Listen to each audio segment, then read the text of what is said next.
What's going on, you guys? Theo here with the big review, back yet again with another King of Fighters All-Star video, and today we are going to be covering the red element for the beginner/intermediate budget guide for gold border characters. But before we jump into it, make sure you smash that like button and subscribe. Helps me out a ton as a new YouTuber. So if you have not checked out the previous two videos in this series, definitely check those out. The links will be in the description below.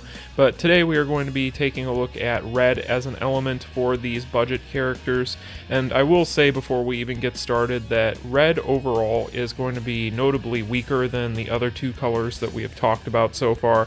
So this was actually I don't want to say a struggle, but it's going to be a notably less interesting group of characters, and I'm going to try my best to at least highlight a few that are going to get you somewhere in PvE. But let's go ahead and start out with Jenet. Jenet has a very good leadership skill. She's going to increase balance type fighters' attack by 60% and decrease their HP by 10%.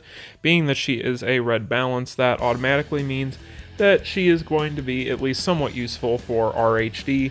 So, you know, with her, she's actually got some pretty half-decent skills, but we'll talk about her here in depth. But she's going to have a 50% chance to gain super armor for 3 seconds when she's attacked with a 20-second cooldown, and she's going to have penetration increase by 150 for 5 seconds upon landing a skill. That's going to stack up to 5. She'll also have a PvP exclusive core that decreases the target's HP recovery by 90% for 5 seconds upon landing an active skill, but that's not really anything important. As far as her skills, she's going to deal additional damage equal to 100% of her attack upon landing a critical hit. She'll increase her attack by 25% for 7 seconds, and, you know, her kit is okay. She also has a 50% chance to ignore the target's guard upon landing a successful attack, but that's really a PvP skill. So, yeah, I mean, overall with Jenet, she's a red balance, so again, RHD is going to kind of be the only spot where I would say that she's going to be particularly useful, specifically because of her leadership skill. You can kind of use her, again, I feel like a broken record saying this, but you'll actually see at the end of this video, I don't use her, but I actually cleared RHD tier 43 yesterday and tier 44, so we'll take a look at that later too. But you could definitely slot her in as your leader for RHD tier 43, as you will need a red balance team anyway, so she'll give them a nice little boost to their attack, and you could probably just use her as kind of your bottom tier character, the one that you're not going to use too much in that run, and then just go ahead and use her for her leadership skill. But yeah, that's going to be Jenet. She's pretty decent, but not anything super special. So moving on here to Halloween Night Xiangfei.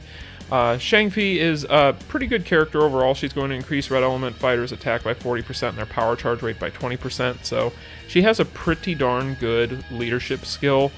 You will actually get a lot of use out of her for Team Relay Dungeon, so if you have not done those, she'll be useful for that. Her cores are interesting. She's going to deal additional damage equal to 280% of attack when attacking a poisoned enemy, and a 30% chance to petrify the enemy for 2 seconds.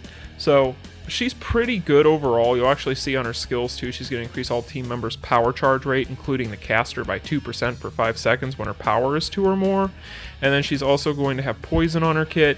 So she's a pretty good little red character. She's also a red balance, and again, like I said, she's a good character for the team relays as well. So I would definitely say that of all the characters I'm going to talk about that are not collab, she's one of the better options overall.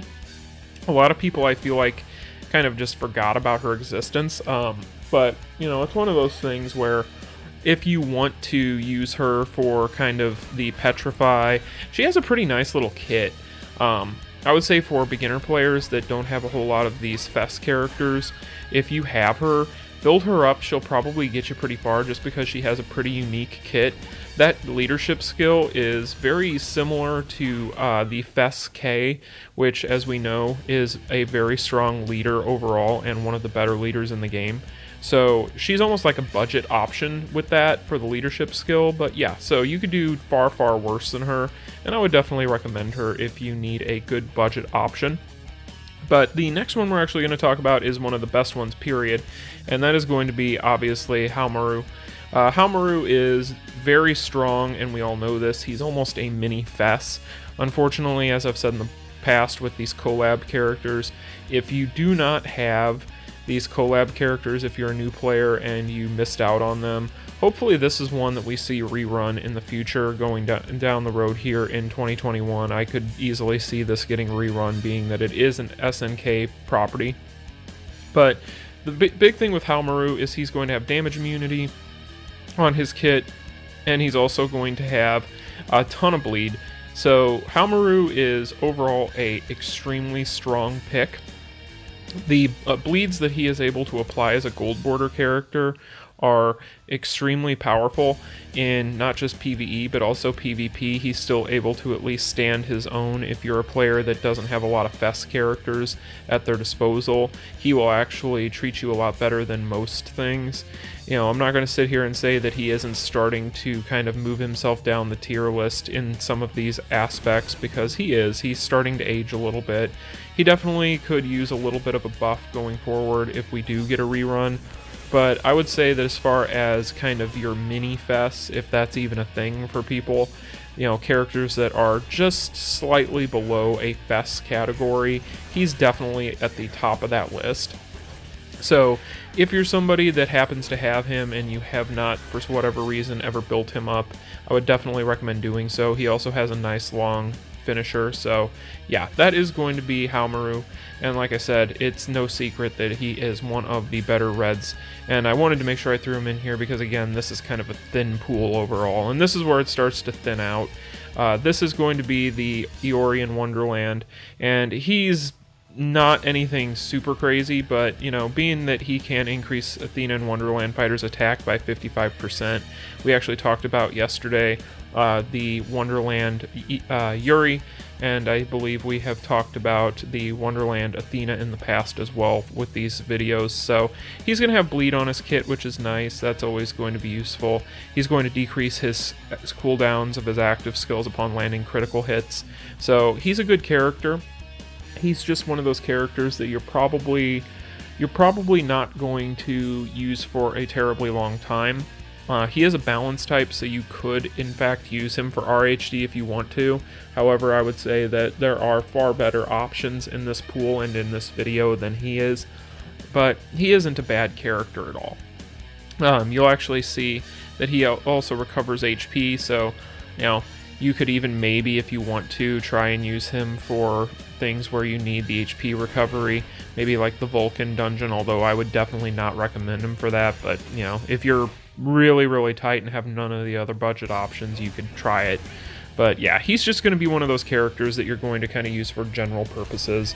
Like I've kind of said about some of these in the past, you would kind of maybe use him for things like just your basic story mode or some of your advent dungeons and things of that nature. If you're somebody that's just getting started and you made some pulls and you happen to get him as one of the gold border characters that you pulled, you could use him and he'll get you, you know, a decent way through the story progression, get you some of those rubies so that you can go for better characters.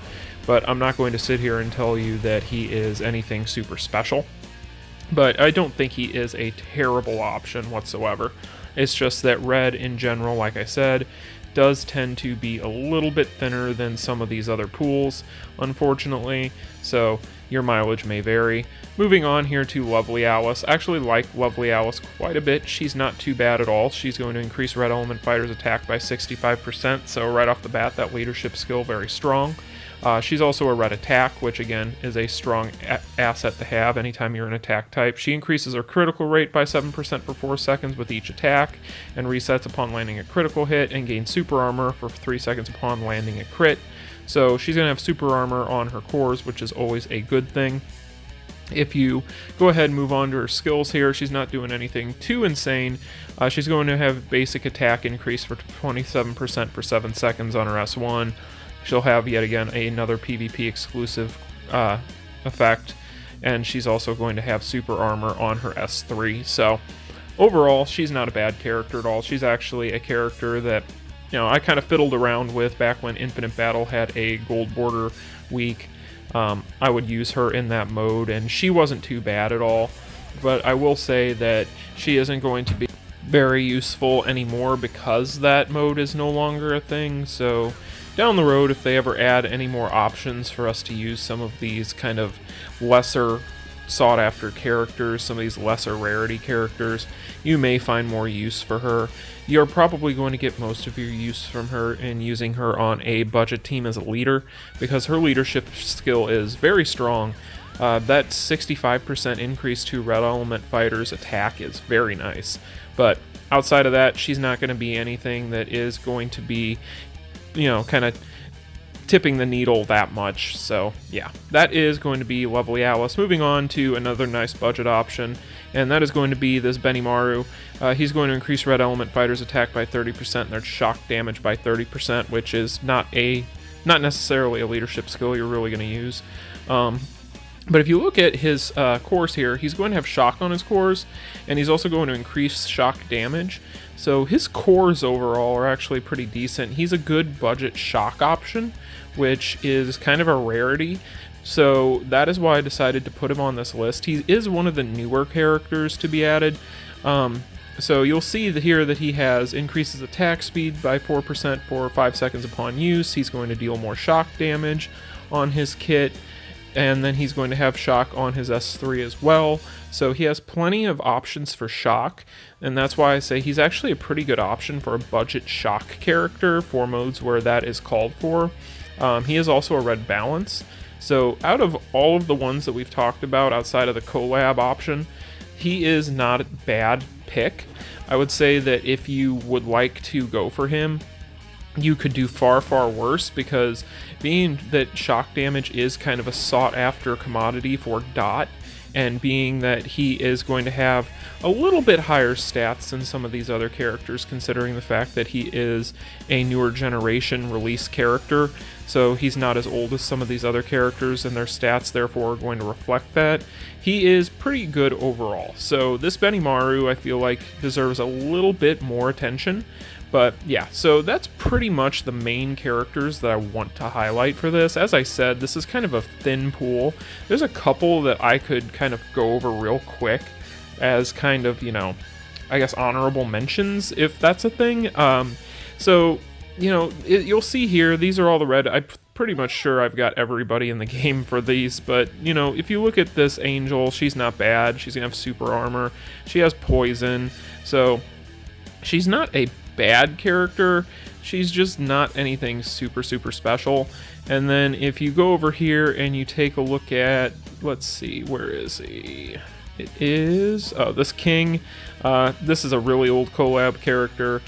I don't know that I would necessarily even want to talk about him too much, just because I doubt many new players are going to have this character. In fact, they're not going to have this character. But yeah, so he's a good budget option, but you're probably not going to have him if these are useful to you. This Krauser is actually pretty decent. He has a decent leadership skill, and then if you look at his effects on his skills, he is going to have things like burn through his infernal flame here, which are nice. So he isn't a bad option. He'll have super armor on his kit as well. He is pretty slow though. He's kind of clunky. I'm not a huge fan of his. I actually built mine up a little bit just to kind of test him out a while back, and yeah, he's not anything super great as far as kind of his attack speed and his skill speed. So yeah, I mean, that's pretty much the red group. I don't think there's anybody else in here that I'm missing that is a standout. Like I said, these are not comprehensive lists by any means, but being that red is kind of thin, I wanted to at least try and give you plenty of options. So that is today's kind of budget picks for the red element. Let's move on and talk about reviving Hell's Dungeon and get into some gameplay. So, for those of you who have been keeping up with the channel, you will know a couple of things. First and foremost, my favorite character is King. And second of all, I've been kind of grinding tier 43 of RHD for a while, and I decided that today is going to be the day that I'm going to move on. And as much as it pains me to say it, I am going to have to move on from tier 43. It's nice knowing you. I will miss you. And yeah. So we're going to go ahead and we're going to jump through and kind of do a couple of these boss fights on some of these tiers and kind of move up to tier 45. I figure that I can do that pretty easy here. And then I'll probably wait for a little bit again and just kind of grind it out. So I am going to use this Red Balance King 94. I, as you can see, have invested in her heavily because really she's my only option for a quality king in this game that is going to get me anywhere with PvE purposes. So I'm using her, so leave me alone. I could easily use someone else that is a little bit better. Admittedly, she isn't anything special. She's very squishy. She's just very old. She was in the original crop of characters that was released when the game dropped, so you know, she's a Gen 1 character if there ever is one, and yeah, she'll get the job done. But yeah, I wanted to show you guys this because I have kind of harped on the fact that, you know, for some of you budget players, some of you weren't aware, I had heard in the comments, of the fact that it was an average with the level to get through these tiers. And for those of you who weren't aware of that, and I was able to enlighten you on that, I'm glad that that helped. But I wanted to kind of show you guys what I mean when I talk about kind of using a third character that might be a little underleveled. Surprisingly, in this instance, it's not the gold border character that's underleveled, it's actually going to be my Lady Clone Zero. But yeah, so you know, I'm just going to use Rachel as pretty much my battery here, meaning she is my main character for this team. Not really going to use Lady Zero too much. Lady Clone Zero, that is, but I'll just go ahead and lean on Rachel with her ridiculous damage output, and then I'll clean things up with King, and we'll move on to the next tier. But so, while we have the time to do so, I would like to talk about a few other things in this section, being that if you guys haven't noticed, a lot of times I'm caught up in talking to you guys about news and guides and don't have a lot of time to actually, you know, play around with the game myself and talk about other things. But I do want to go ahead and let you guys know that I am going to be giving away a couple of spots in the guild that I am in. Now, I am the co-leader of this guild, so it is going to be a situation where, you know, I'm not in full control, so you know, this is going to be something that me and my guild leader are going to kind of do in conjunction with each other and kind of go over together. But I wanted to give you guys that option because a lot of people have asked me, so stay tuned. I will give you guys the details on that in a future video. But this is the tier 45 boss, and we're going to use our green team here, and mainly it's just going to be Shane going crazy for the most part. This is tier 44 of the Reviving Hells dungeon, as you can see here. But yeah, we're going to go ahead and we're going to get through this boss fight and move on to tier 45. But Shane is going to actually be the next topic for the big review this coming Sunday. She's been pushed back a few weeks just because of the release of the Boss Syndrome characters in recent weeks. She was originally going to be the review topic for the week that I did the Boss Syndrome Orochi. However, obviously, being that that was a surprise release and none of us knew that those were going to be an actual thing, she kind of got pushed back a little bit.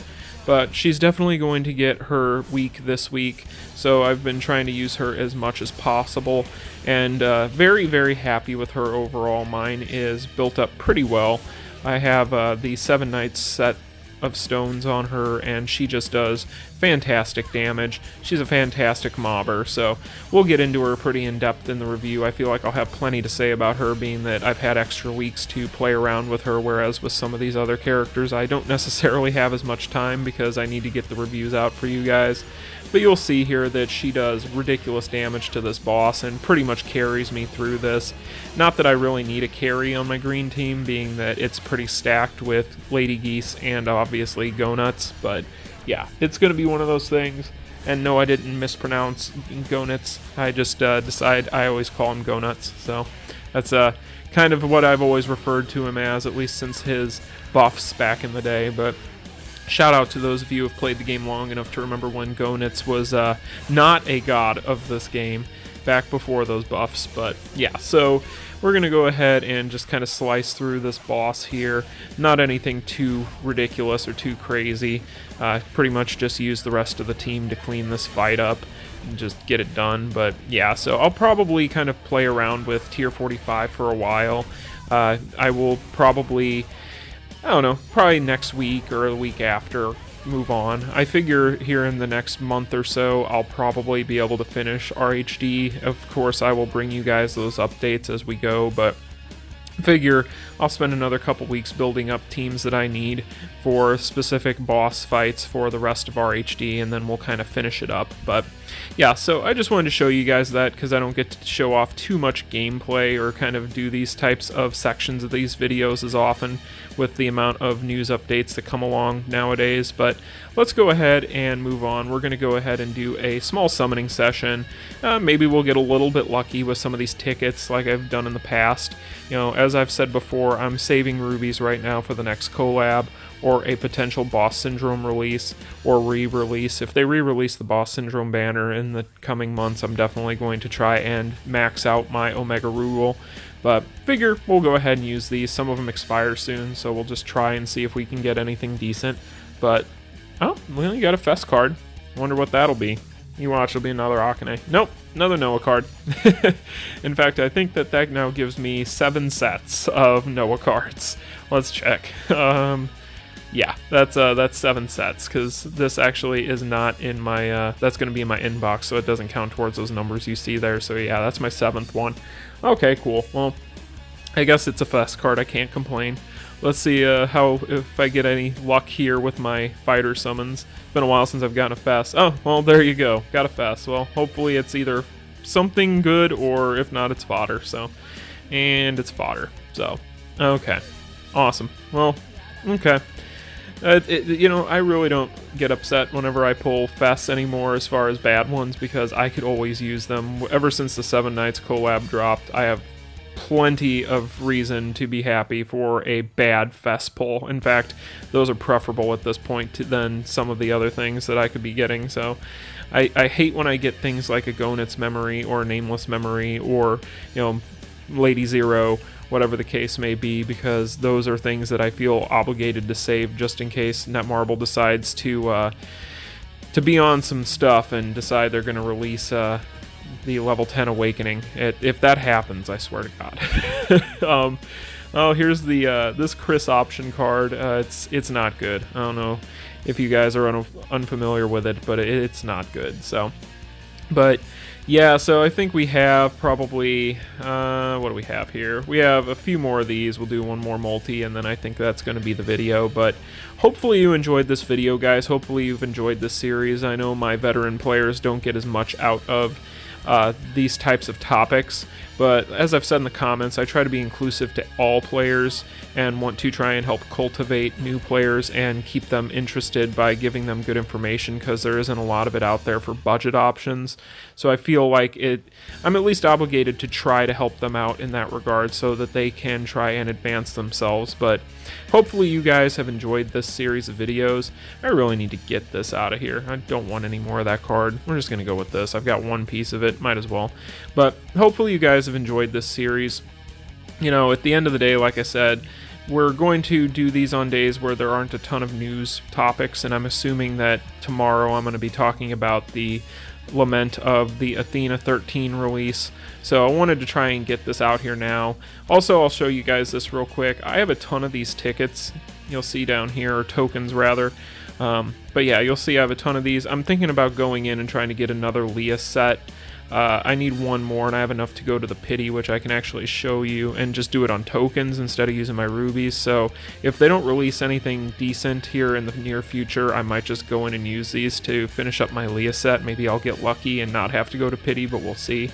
But anyway, guys, that's pretty much today's video. I'll be back tomorrow with the next one, but I hope you guys enjoy your days. Make sure you like, share, and subscribe, and I'll see you in the next one. Peace. Continue.